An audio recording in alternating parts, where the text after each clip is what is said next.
अस्सलाम वालेकुम। पिछले कई महीनों से हम लोग नोटिफिकेशंस का इंतज़ार कर रहे थे और आज हुकूमत की तरफ से एक क्लैरिटी मिल गई नोटिफिकेशन के बारे में। और एक न्यूज़पेपर है ईनाडू तेलुगु का, उसमें ये बताया गया कि बहुत जल्दी 20,000 नोटिफिकेशंस जारी किए जाएंगे। तो बात दरअसल ये है कि गुज़िश्ता साल सितंबर में एससी रिज़र्वेशन के क्लासिफिकेशन पर सुप्रीम कोर्ट का फैसला आया और उसके बाद सितंबर के बाद कोई नया नोटिफिकेशन नहीं आया। तो अब जो है ये क्लैरिटी हुकूमत की तरफ से मिली और ईनाडू न्यूज़पेपर में ये खबर आई कि बहुत जल्दी नोटिफिकेशन जारी किए जाएंगे। तो मैं आपको ये बात बताऊं कि गुज़िश्ता कई दिनों से न्यूज़पेपर्स में आ रहे थे, लेकिन मैं चाह रहा था कोई बड़े न्यूज़पेपर में आना तो हम लोगों को क्लैरिटी मिल रहा। तो आज के इस वीडियो में हम लोग इस बात को डिस्कस करेंगे कि कब नोटिफिकेशंस आएंगे और कौन से डिपार्टमेंट में ये पोस्ट रहेंगे और वो कितने पोस्ट रहेंगे और कब हम एक्सपेक्ट कर सकते हैं नोटिफिकेशंस का बाज़ाब्ता इशू होने के सिलसिले में। तो आपसे गुजारिश है कि इस वीडियो को आखिर तक देखिए और हमारे चैनल को ज़रूर सब्सक्राइब करिए, क्योंकि हमारे चैनल से पिछले 2-3 साल में 40 मेंबर्स जो है गवर्नमेंट सर्विसेज में सेलेक्ट हुए। मेरे पास बाज़ाब्ता उन लोगों की फहरिस्त है जो गवर्नमेंट सर्विसेज में सेलेक्ट हुए। तो ये हमारे चैनल के लिए भी बहुत बड़ी बात है, क्योंकि हम कोशिश कर रहे थे तेलुगु के जो अच्छे कंटेंट को उर्दू वालों के सामने लाना। तो अल्हम्दुलिल्लाह इस सिलसिले में 130 वीडियोस में अपलोड किया था और तकरीबन 2 लाख व्यूज़ आए मेरे चैनल पे और अल्हम्दुलिल्लाह बहुत अच्छा कई लोग आज रोज़गार पे है। तो वो सेटिस्फैक्शन मेरे साथ है, तो वो मेरे लिए बहुत बड़ी बात है। तो चलिए इस वीडियो को हम शुरू करेंगे कि आखिर न्यूज़पेपर में क्या लिखा हुआ है। तो यहाँ पे ये है कि आपको मालूम है कि 2-3 दिन पहले तेलंगाना हुकूमत की तरफ से एससी रिजर्वेशन का जो क्लासिफिकेशन है, जुमरा बंदी है, उसको कंप्लीट किया गया। तो अब जो है Telangana public service commission, police department, Gurukul और मेडिकल बोर्ड जो है तेलंगाना का, उन तमाम डिपार्टमेंट्स की तरफ से नोटिफिकेशन जारी करने की पूरी तैयारी हो गई और इस मंथ के एंड तक नोटिफिकेशंस आएंगे। इस सिलसिले में इसी दौरान जो है हर डिपार्टमेंट में ये काम चल रहा कि किस डिपार्टमेंट में कितने वैकेंसीज खाली है, इसको आइडेंटिफिकेशन करने का काम जारी है। तो कितने पोस्ट रहेंगे? ये 20,000 तक पोस्ट रहेंगे। तो अगर हम थोड़ी सी तफसील में जाएंगे तो गुज़िश्ता साल ही तेलंगाना हुकूमत की तरफ से एक जॉब कैलेंडर जारी किया गया था, जिसके बाद ये हुआ कि सुप्रीम कोर्ट की तरफ से ये फैसला आया कि भाई एससी रिजर्वेशन में क्लासिफिकेशन किया जाए। तो इसको मगर बहुत शॉर्ट में बोलता हूँ कि होता ये कि एससी में भी जो है ना कुछ कैटेगरीज ऐसे हैं जो ज़्यादा मुस्तहिक है, कुछ ऐसे हैं जो उतने ज़्यादा पसमानदा नहीं है। तो वो एक तरह से जुमराबंदी की कैटेगरी ए बी सी, तो ए में कितने परसेंट रिजर्वेशन, बी में कितने परसेंट रिजर्वेशन, सी में कितने परसेंट का रिजर्वेशन, तो इस तरह से क्लासिफिकेशन हो गया। और इसको 2 दिन पहले ही बाज़ाब्ता, आपको मालूम है अम्बेडकर जयंती, उस मौके पे इसको अमल में ला लिया गया। तो अब यहाँ पे ये है कि इस महीने के 14 तारीख से जो है ये क्लासिफिकेशन अमल में आ गया। तो यहाँ पे ये बात तो है।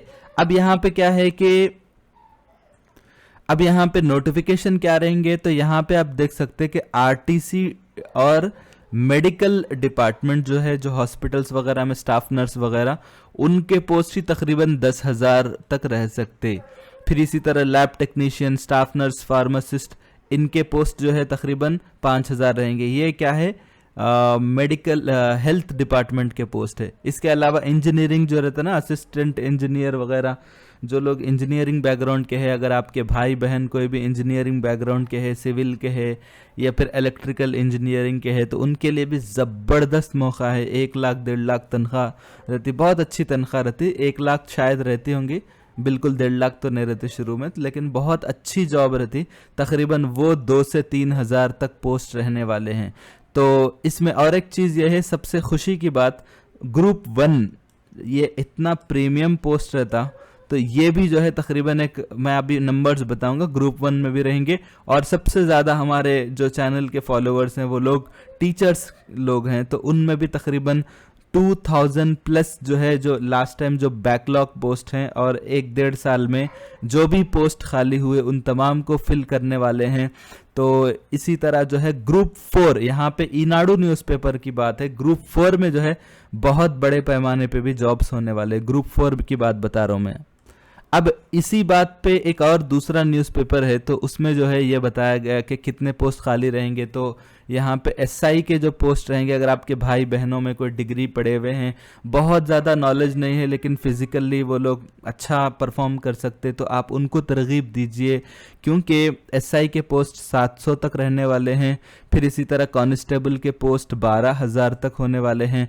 माशाल्लाह हमारे ग्रुप से, हमारे यूट्यूब चैनल के फॉलोवर से कई लड़कियां, 3 से 4 लड़कियां हैं जो कांस्टेबल के ओहदे पे फायज हैं, हनुमकोंडा, वरंगल, करीमनगर वगैरह से।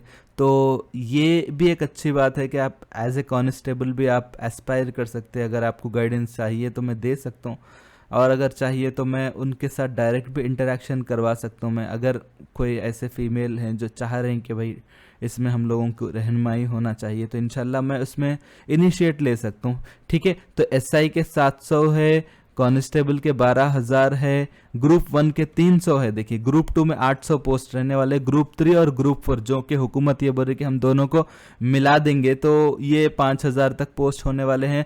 डीएससी टीचर्स तवज्जो दें, 7,000 प्लस पोस्ट डीएससी में होने वाले हैं। इसी तरह जैसा मैं बताया, इंजीनियरिंग बैकग्राउंड से ताल्लुक़ रखने वाले ट्रांसको, जनको, ठीक है, एनसीडीसीएल, एसपीडीसीएल जो पावर सेक्टर्स हैं, जो मतलब बिजली के बरखी महकमे बरखी के हैं, यहाँ पे भी तकरीबन 2,000, यहाँ तो 4,000 बोल रहे हैं, लेकिन मेरा एक अंदाज़ा 2,000 प्लस रहेंगे। रेवेन्यू डिपार्टमेंट में भी तकरीबन 5,000 पोस्ट रहेंगे। ये 5,000 क्या है मालूम है आपको? जीपीओ, ग्राम परिपालना ऑफिसर, जो वीआरओ के बराबर है। तो जो लोग ग्रुप 4 में सिलेक्शन जिनका नहीं हुआ और वो लोग ये चाह रहे हैं कि हमको उस लेवल का पोस्ट चाहिए, ठीक है, अगर मतलब इसमें क्या रहता, थोड़ा बहुत मैथ्स अच्छा पढ़ लिए, करंट अफेयर्स पढ़ लिए, जनरल स्टडीज़ अच्छे से पढ़ लिए, आप बहुत बेहतरीन मौका मिल सकता है। शुरू में 40,000 रुपये से आपकी तनख्वाह शुरू होती, टाइमिंग भी एकदम फिक्स रहती, 10:30 बजे से जो है आप 5 बजे तक जॉब करेंगे, फिर 1 घंटा लंच भी रहता, फिर थोड़ा बहुत चिल वगैरह भी चलते रहता, तो आप बेहतरीन जॉब रहती है। वीआरओ का जो जीपीओ जो पोस्ट बोल रहा हूँ, ये थोड़ा सा फिरने का, भागम दौड़ी का रहता, लेकिन बहुत अच्छा रहता। आप कौम के लिए खिदमत भी कर सकते, अपने रियासत की खिदमत कर सकते, उनके लिए भी एक बेहतरीन मौका है। तो अभी से हम ये कोशिश करेंगे हमारे ग्रुप की तरफ से कि इस मरतबा हम लोग जो है लाइव क्लासेस शुरू करने वाले हैं। ठीक है, लाइव क्लासेस इंशाल्लाह आने वाले दिनों में, और मैं कोशिश करूँगा ये लाइव क्लासेस जो रहेंगे, अगर शाम के वक्त चाह रहे हैं तो हम वीकेंड में रखेंगे, सैटरडे संडे, और रेगुलर क्लासेस में हमेशा ये कोशिश करता हूँ कि मॉर्निंग टाइम पे रखूँ, क्योंकि मेरे को मॉर्निंग टाइम पे बहुत ज़्यादा टाइम मिलता है। तो इंशाल्लाह मेरा इरादा ये रहेगा कि सुबह के टाइम पे मैं क्लासेस रखूँगा। तो इंशाल्लाह आपसे गुजारिश है कि उन क्लासेस में शरीक रहें, और ज़रूर जो है अपने जो गवर्नमेंट सेक्टर में जॉब का जो ख्वाब देख रहे हैं आप, उसको ज़रूर शर्मिंदा ताबीर करने की कोशिश करें। इंशाल्लाह अगर आपको कोई डाउट है तो ज़रूर कमेंट करें, मैं इंशाल्लाह ज़रूर आपकी कमेंट का जवाब देने की कोशिश करूँगा। Thank you so much.